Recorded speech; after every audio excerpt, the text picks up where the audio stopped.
So today we're really digging into Atomic Habits by James Clear. It's a really well-known book, super practical, all about making changes that actually stick. Mm.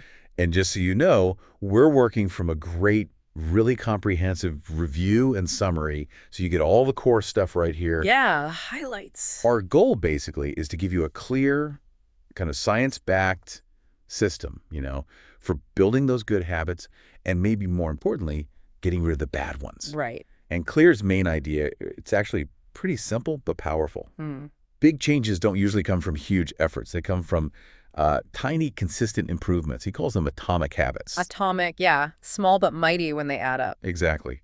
They seem tiny day to day, but you repeat them. Massive results over time. It's that compounding effect, which is just so key. Claire really turns things on their head a bit because the main message, and it's almost like counterintuitive, is you do not rise to the level of your goals, you fall to the level of your systems. So this deep dive, it's not really just about setting big goals and, hoping. It's about understanding how to actually build and change the systems behind what you do every day. That's where the real change happens, often quietly. That makes so much sense, the goals versus systems thing, because we're always told, focus on the goal. Dream big. Right, the outcome. Yeah, but goals are really just for direction, aren't they? Mm-hmm. The source points out it's the systems you use consistently that actually get you there. Like the example, your goal might be lose 10 kilograms. Okay, clear goal.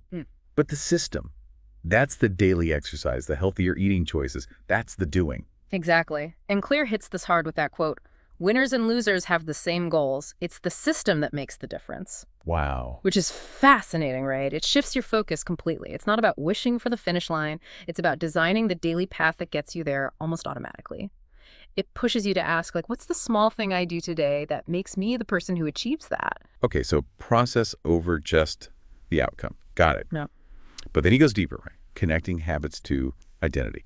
Can you unpack that feedback loop of identity? Yeah, absolutely. So first, there's the basic habit loop he outlines. You've got a cue, that's the trigger, then the craving, the desire behind it, then the response, the actual habit, and finally, the reward, the satisfaction. Cue, craving, response, reward. Okay. Understanding that loop is useful, definitely.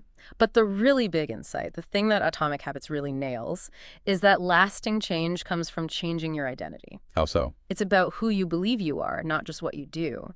So the language shifts. Instead of saying, I want to run, you start thinking and saying, I am a runner. The goal isn't just read a book, it's become a reader. It changes how you approach the action. It feels less like forcing yourself and more like just being yourself. Because your actions line up with who you see yourself as. That identity shift feels huge, like a major aha moment. But how do you actually do that? It sounds like it could be a bit of a mental leap for people. How do you make it real, not just wishful thinking? Well, that's the connection. You build the identity by proving it to yourself with small wins. And that's where his 4 laws of behavior change come in.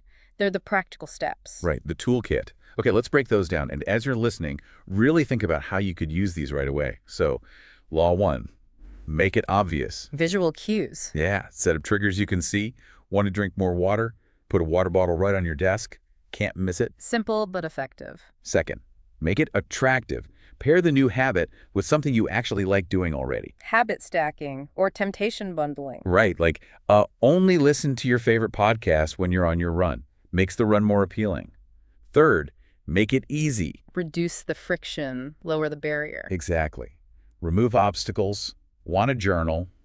Keep the notebook and pen right by your bed or your coffee maker. Super easy to grab. No excuses. And finally, Law 4. Make it satisfying. You need that little dopamine hit, right? An immediate reward reinforces the behavior. Yeah, the brain needs that positive feedback loop. Finish a tough work session. Maybe allow yourself 5 minutes of guilt-free scrolling or whatever feels like a small treat. Okay, those 4 make sense for building good habits.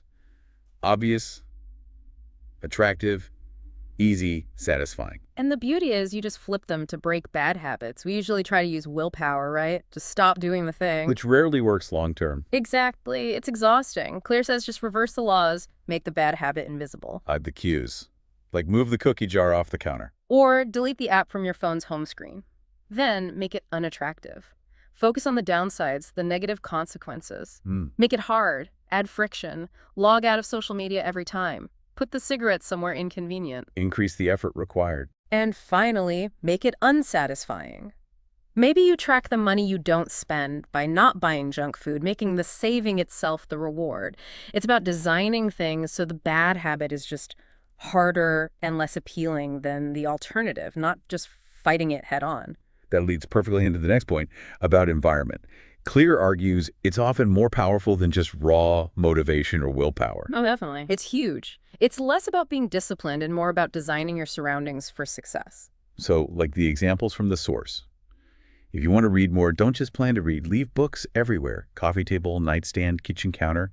Make reading the easy, obvious choice. And for eating better, it's not just about resisting temptation. It's about stocking your fridge with healthy stuff and making the junk food hard to get to, maybe hidden away or just not buying it in the first place. It connects back to making it obvious and easy or invisible and hard. Your environment is constantly nudging you in certain directions, whether you notice it or not. We like to think we're making all these conscious choices, but really, our surroundings shape so much of our behavior without us even realizing it. Setting up your environment is like programming yourself for success passively. You're not fighting yourself all the time. Okay, so we've got systems, identity, the 4 laws, environment. What about the scale of these changes? He talks about the power of just 1% improvement. Sounds tiny. It does sound tiny, doesn't it? But this is where the compounding idea really shines. Right. Clear does the math. Get just 1% better each day, and in a year, you're not 365% better, you're actually 37 times better. It compounds, like interest in a bank account. Wow, 37 times. That's huge. It really puts it in perspective. Success isn't usually about one giant leap. It's the result of all these tiny, almost unnoticeable steps just repeated consistently, day after day. Like learning an instrument or a language, you don't notice much day to day. Then Suddenly things click because all those tiny efforts built up. it's a really encouraging way to think about progress. It is, but there's a crucial warning attached to it as well. The flip side. Exactly. Small bad habits compound too. That extra cookie, skipping the gym just this once, hitting snooze again, they seem harmless in the moment, negligible. It's just one time. Right, but do it consistently. Over time, those tiny negative choices also add up exponentially, leading to significant problems down the line. It really highlights why it's important to address those small negative patterns early before they become deeply ingrained. Because they grow, just like the good ones. So it works both ways. Makes sense. Yeah. Okay, let's try and pull this all together. What's the absolute core takeaway from Clear here? Well, I think the key insight, really, is that genuine, lasting change doesn't come from some big, dramatic moment of inspiration. It comes from small wins, tiny habits, done over and over. Atomic habits. Exactly. And crucially, those small wins need to be tied back to a shift in your identity. You're not just doing things, you're becoming someone. And Atomic Habits, the book itself, it's less about hype and motivation. Yeah, it's not a rah-rah speech. No, not at all. It's more about structure. It's a practical toolkit, a guide for building better systems that support who you want to become. Okay, great summary. So for everyone listening, let's crystallize the main takeaways you can use starting now. First, remember you become your habits. So focus on identity first, then the actions follow. Be the runner, be the reader. Second, those small 1% changes, they compound. Consistently do the small things and you'll see big results eventually. Patience and consistency. Third, use those 4 laws. Make it obvious, attractive, easy, satisfying for good habits, and flip them. Inventable, unattractive, hard, unsatisfying to break bad ones. Your practical roadmap. Fourth, shift your focus from just the end goal to the daily systems that get you there. That's where the power lies. Process over outcome. And fifth, design your environment. Make your surroundings work for you, not against you. Set yourself up to succeed. Super important. Oh, and that bonus tip from the source. Track your habits. Even just checking off a box on a calendar creates accountability and shows you progress. It makes it satisfying. Absolutely. Don't break the chain. So hopefully this deep dive has given you a really solid, actionable framework from Atomic Habits.